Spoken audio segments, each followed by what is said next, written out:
शांति। आज 21 अगस्त 2025। बाबा के महावाक्य है, मीठे बच्चे, तुम असुरी मत पर चलने से दरबदर हो गए।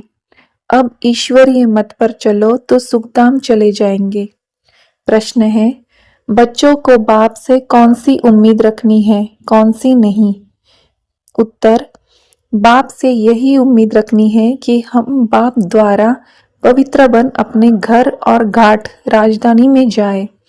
बाबा कहते हैं, बच्चे, मेरे में यह उम्मीद नहीं रखो कि फलाना बीमार है, आशीर्वाद मिले। यहाँ कृपा या आशीर्वाद की बात ही नहीं है। मैं तो आया हूँ तुम बच्चों को पतित से पावन बनाने। अब मैं तुमको ऐसे कर्म सिखलाता हूँ जो विकर्म न बने। गीत है, आज नहीं तो कल बिखरेंगे यह बादल। ओम शांति। रूहानी बच्चों ने गीत सुना। बच्चे जानते हैं अब घर चलना है, बाप आए हैं लेने के लिए। यह याद भी तब रहेगी जब आत्मा अभिमानी होंगे। देह अभिमान में होंगे तो याद भी नहीं रहेगी। बच्चे जानते हैं बाबा मुसाफिर होकर आया है, तुम भी मुसाफिर होकर आए थे। अब अपने घर को भूल गए हो। फिर बाप ने यह घर याद दिलाया है और रोज रोज समझाते हैं जब तक सतो प्रधान नहीं बने हो तो चल नहीं सकेंगे।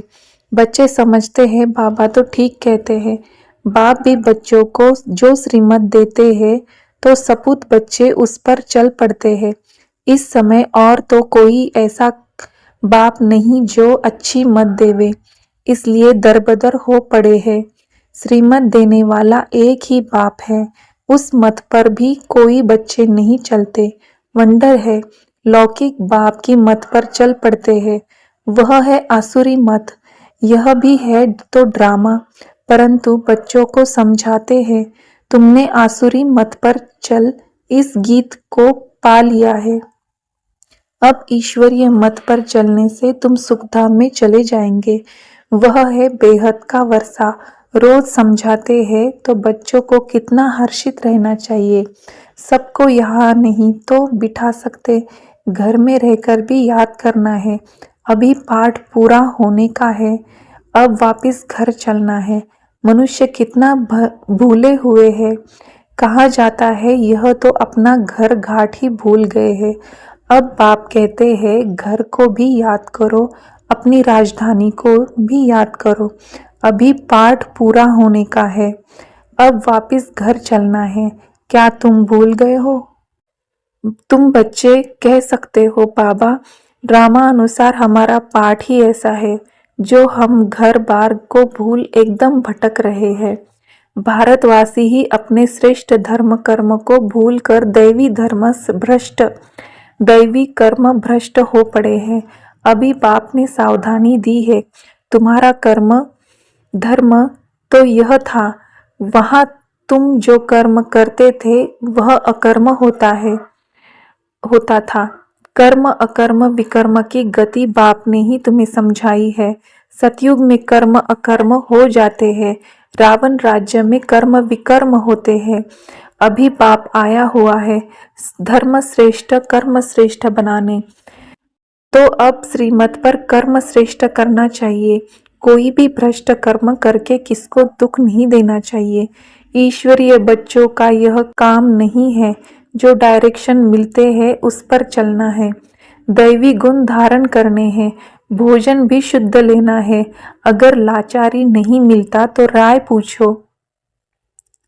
बाबा समझते हैं नौकरी आदि में कहाँ थोड़ा खाना भी पड़ता है। जबकि योग बल से तुम राजाई स्थापन करते हो, पतित दुनिया को पावन बनाते हो, तो भोजन को शुद्ध बनाना क्या बड़ी बात है। नौकरी तो करनी ही है, ऐसे तो नहीं बाप का बने तो सब कुछ छोड़ यहाँ आकर बैठ जाना है। कितने ढेर बच्चे हैं, इतने सब तो रह नहीं सकते। रहना सबको गृहस्थ व्यवहार में है। यह समझना है मैं आत्मा हूँ, बाबा आया हुआ है, हमको पवित्र बनाकर अपने घर ले जाते हैं, फिर राजधानी में आ जाएंगे। यह तो पराया रावण का छी छी घाट है, तुम बिल्कुल ही पतित बन गए हो। ड्रामा प्लान अनुसार बाप कहते हैं, अभी मैं तुमको सुजाग करने आया हूँ, तो श्रीमत पर चलो, जितना चलेंगे उतना श्रेष्ठ बनेंगे। अभी तुम समझते हो हम बाप को, जो बाप स्वर्ग का मालिक बनाते हैं, उनको भूल गए। अब बाबा सुधारने आए हैं, तो अच्छी रीति सुधरना चाहिए ना, खुशी में आना चाहिए। बेहद का बाप मिला है। बच्चों से बात ऐसे करते हैं जैसे तुम आत्माएं आपस में करती हो। है तो वह भी आत्मा, परम आत्मा है, उनका भी पाठ है। तुम आत्माएं पाठधारी हो। ऊंच ते ऊंच से लेकर नीच ते नीच का पाठ है। भक्ति मार्ग में मनुष्य गाते हैं, ईश्वर ही सब कुछ करते हैं। बाप कहते हैं, मेरा ऐसा पाठ थोड़े ही है जो बीमार को अच्छा कर दूं।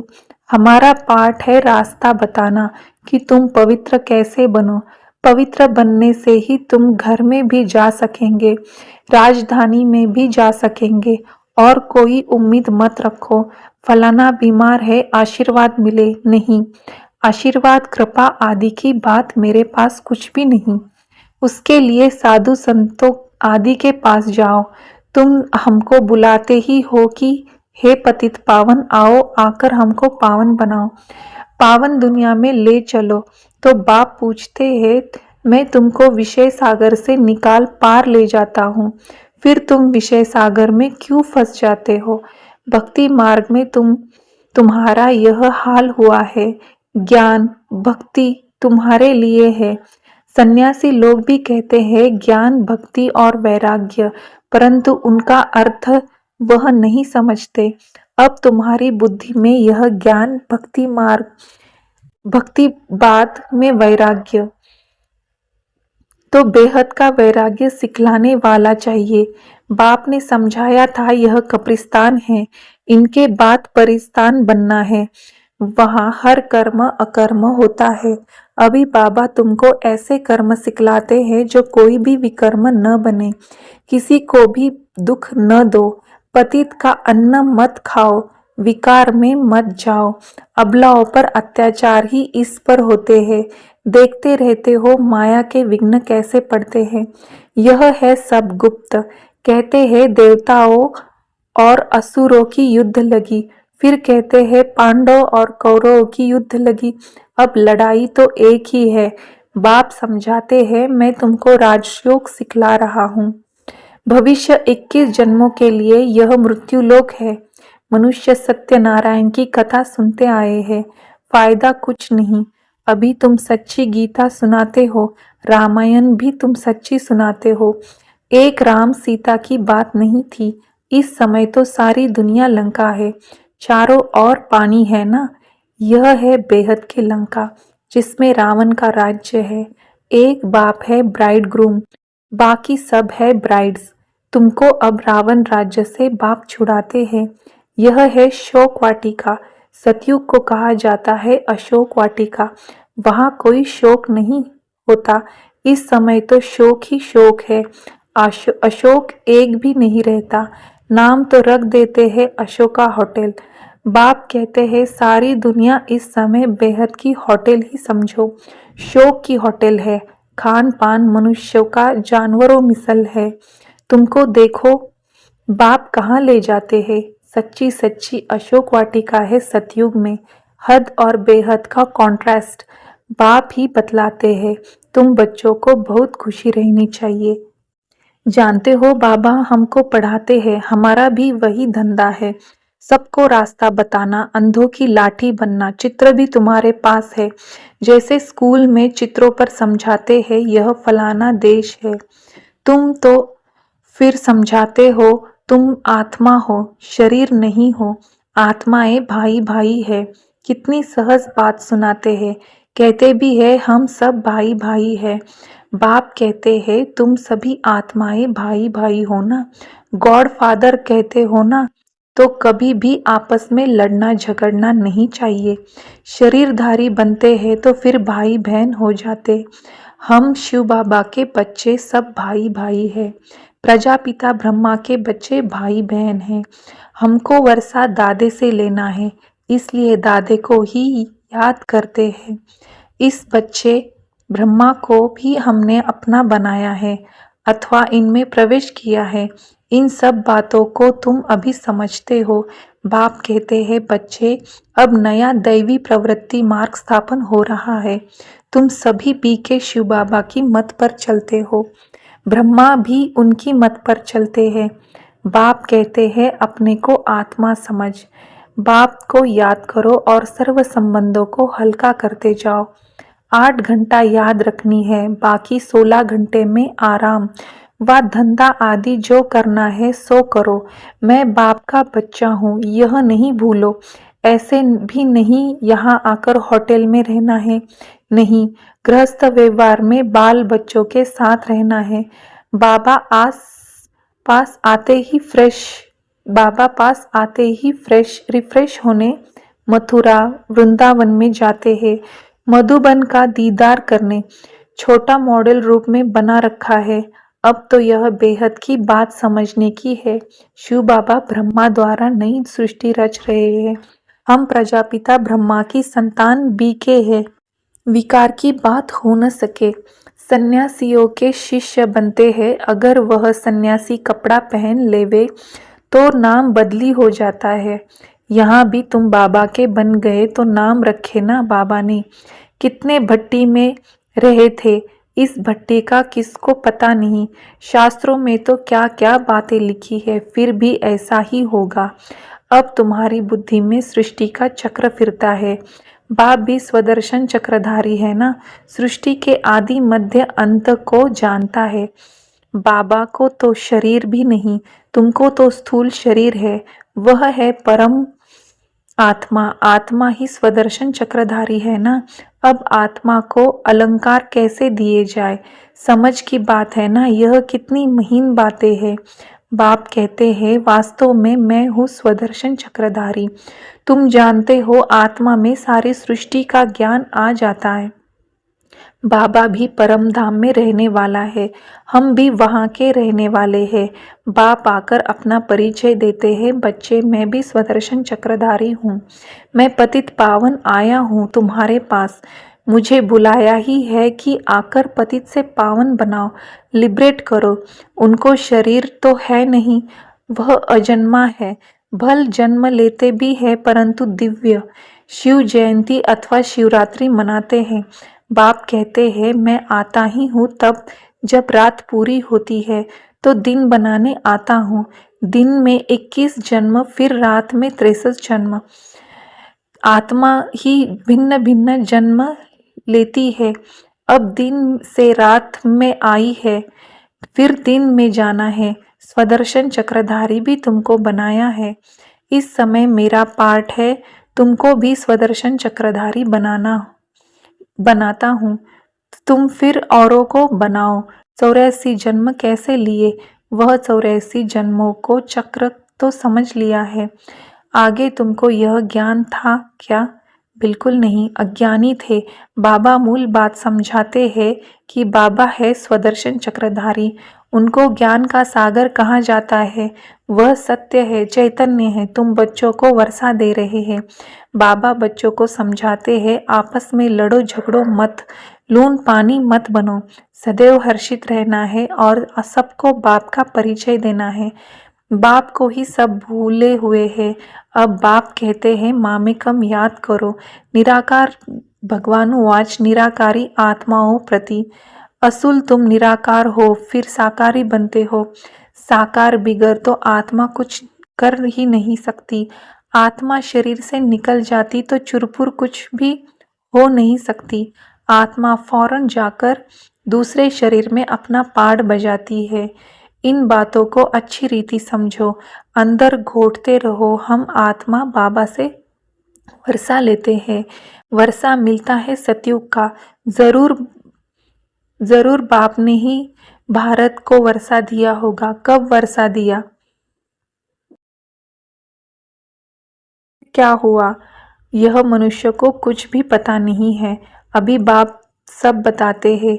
तुम बच्चों को ही स्वदर्शन चक्रधारी बनाया है। फिर तुमने 84 जन्म भोगे, अब फिर मैं आया हूँ। कितना सहज समझाते रहते हैं। बाप को याद करो और मीठे बनो। एम ऑब्जेक्ट सामने खड़ी है। बाप वकीलों का वकील है, सब झगड़ों से छुड़ा देते हैं। तुम बच्चों को आंतरिक खुशी बहुत होनी चाहिए। हम बाबा के बच्चे बने हैं। बाप ने हमको एडॉप्ट किया है वर्षा देने। यहाँ तुम आते ही हो वर्षा लेने। बाप कहते हैं बाल बच्चे आदि देखते हुए बुद्धि और राजधानी की तरफ रहे। बाप और राजधानी की तरफ रहे। पढ़ाई कितनी सहज है। बाप जो तुमको विश्व का मालिक बनाते हैं, तुमको उनको तुम भूल जाते हो। पहले अपने को आत्मा जरूर समझो। यह ज्ञान बाप संगम पर ही देते हैं, क्योंकि संगम पर ही तुमको पतित से पावन होना है। अच्छा, मीठे मीठे सिकिलते बच्चों प्रति ब्रह्मा मुखवंशाली ब्राह्मण कुलभूषण, यह देवताओं से भी ऊंच कुल है। तुम भारत की बहुत ऊंच सेवा करते हो। अभी फिर तुम पूज्य बन जाएंगे। अब पुजारी को पूज्य कौड़ी से हीरे जैसा बना रहे हैं। ऐसी रूहानी बच्चों के प्रति माता पिता बाप दादा का याद प्यार और गुड मॉर्निंग। रूहानी बाप की रूहानी बच्चों को नमस्ते। धारणा के लिए मुख्य सार है। पहली पॉइंट, श्रीमत पर अब हर कर्म श्रेष्ठ करना है, किसी को भी दुख नहीं देना है, दैवी गुण धारण करने हैं, बाप के डायरेक्शन पर ही चलना है। दूसरी पॉइंट, सदैव हर्षित रहने के लिए स्वदर्शन चक्रधारी बनना है, कभी लून पानी नहीं होना है, सबको बाप का परिचय देना है, बहुत बहुत मीठा बनना है। वरदान है, मान मांगने के बजाय सबको मान देने वाले सदा निष्काम योगी भव। आपको कोई मान दे, माने व न माने, लेकिन आप उसको मीठा भाई मीठी बहन मानते हुए सदा स्वमान में रहे, स्नेही दृष्टि से स्नेह की वृत्ति से आत्मिक मान देते चलो। यह मान देवे तो मैं मान दूँ, यह भी रॉयल भिखारीपन है। इसमें निष्काम योगी बनो। रूहानी सेवा स्नेह की वर्षा से दुश्मन को भी दोस्त बना दो। आपके सामने कोई पत्थर भी फेंके तो भी आप उसको रत्न दो, क्योंकि आप रत्नागर बाप के बच्चे हो। स्लोगन है, विश्व का नवनिर्माण करने के लिए 2 शब्द याद रखो, निमित्त और निर्माण। ओम शांति। अव्यक्त इशारे है, सहज योगी बनना है तो परमात्मा प्यार के अनुभवी बनो। सेवा में सफलता का मुख्य साधन है त्याग और तपस्या। ऐसे त्यागी और तपस्वी अर्थात सदा बाप की लगन में लवलीन, प्रेम के सागर में समाये हुए, ज्ञान आनंद सुख शांति के सागर में समाये हुए को ही कहेंगे तपस्वी। ऐसे त्याग तपस्या वाले ही सच्चे सेवाधारी है। ओम शांति।